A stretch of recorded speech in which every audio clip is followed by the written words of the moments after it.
Моето име е Валентина Атасева. Јас сум собственик и директор на компанијата Семос Едукација, а во проектот учествувам како представник на МАСИТ, Стопанската комора на информатичко-комуникацијски технологии од Македонија. ИКТ индустријата во нашата земја е индустрија во подем.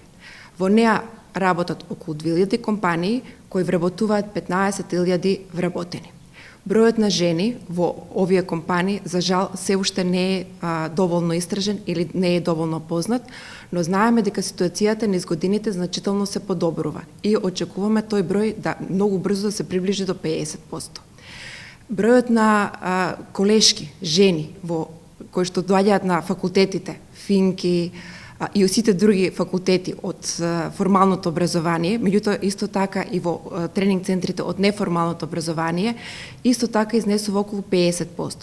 Значи 50% од оние идни вработени во ИКТ индустријата доаѓаат од женскиот пол. Тоа е податок кој што не обхрабрува дека ние се движиме на добар пат. Од друга страна, знаеме дека бројот на жени предприемачи во рамки на МАСИТ и не само во рамки на МАСИТ, значи целосно во ИКТ индустријата, жени предприемачи кои што имаат основа на своја компанија и кои што исто така се наоѓаат на топ менаџерски позиции, изнесува само 10%. Значи тука има сериозен простор за подобрување.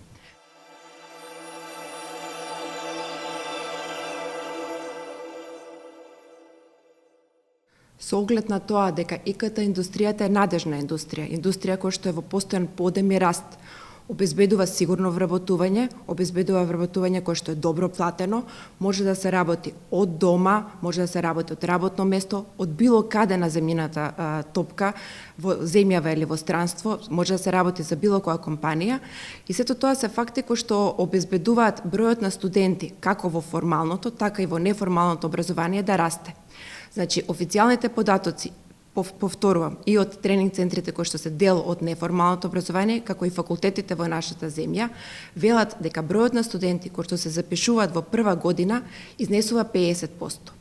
За одбележување е дека бројот на жени, значи од оние 50%, со тек на време во повисоките години на студирање или пак во понапредните технологии, како што се вештачка интелигенција, сајбер безбедност и сите други кои што доаѓаат, значи бројот на учеснички, бројот на студенти, бројот на експерти од женскиот пол значително паѓа.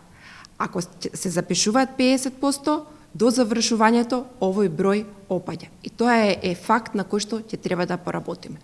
Вториот податок од ИКТ индустријата и од нашата комора МАСИТ вели дека жени кои што основале и раководат со компании, значи жени предприемачи во овие две индустрии, исто така е многу мал. Значи изнесува само околу 10%. Жени кои што се на топ менаџерски позиции или пак кои што се сопственици на компании.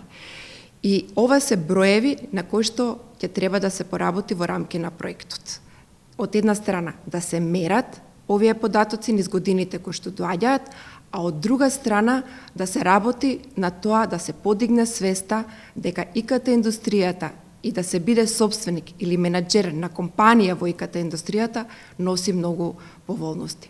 Пак ќе повторам, ИКТ индустријата не е само програмирање. Опфаќа низа гранки, од клауд, нови модерни технологии, до креативни индустрии, како што се веб дизајн или па графички дизајн, низа нови професии, низа нови струки, низа нови правци, и сите тие носат низа можности. Добро вработување, убава плата, безбедна работа, можност да се работи од дома, можност да се работи кога се сака, во текот на денот или пак во ноќта. Светот е наш, некој нов паралелен свет во кој што може да се пронајдеме со низа можности.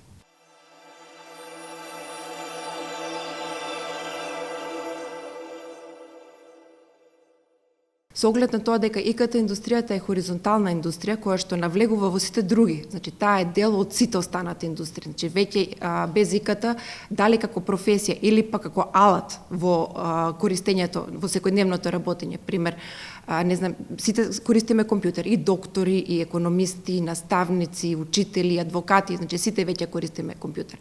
Така да верувам перцепцијата со тек на време ќе се менува. Зошто нема жени предприемачи? Предпоставувам дека е заради тоа што тоа е нашиот менталитет, тоа е свеста која што преовладува и на која што треба интензивно да се работи. Значи, едно е да се надмине свеста, второ е образованието. Образованието не треба да биде само фокусирано на технологиите, само на експертизата. Значи, ако сме програмер, да бидеме програмер. Ако сме лекар, да бидеме лекар. Образованието мора да содржи и да опфати и да се фокусира во голема мера на сите оние знаења кои што значат предприемништво и значат водење на бизнис. Значи, за да се биде предприемач, се потребни еден тип на знаење, меѓутоа да се води компанија подолго време и да таа биде одржлива, успешна, да биде во можност да ги исплати сите своји давачки и плати, веќе треба, нели, да има друг тип на знаење. Така да одговор на прашањето е треба да работиме на во неколку правци. Едно е да мериме што е тоа што се случува секоја година и да работиме да се подобруваат бројките. Второ е да ја зголемуваме свеста за сите придобивки од ИКТ индустријата, особено со оглед на тоа дека македонската ИКТ индустрија придонесува со 880 милиони евра приход, од кој што до 2020 само 210 милиони евра биле од извоз. Значи, тука имаме сериозен простор за подобрување. И како трет правец во кој што треба да работиме е внесување на предмети, знаења за предприемништво и за менеджмент.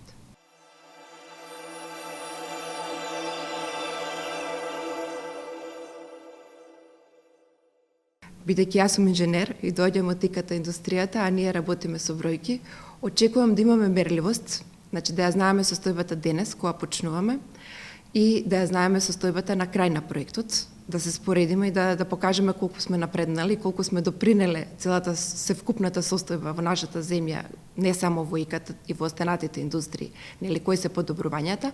Понатаму се надевам дека ќе допринесеме и кај луѓето и институциите кои што одлучуваат и од законодавен аспект и од образовен аспект, значи да видиме евидентни подобрувања и секако да допринесеме кај самите жени да ги препознат можностите кои што се пред нив.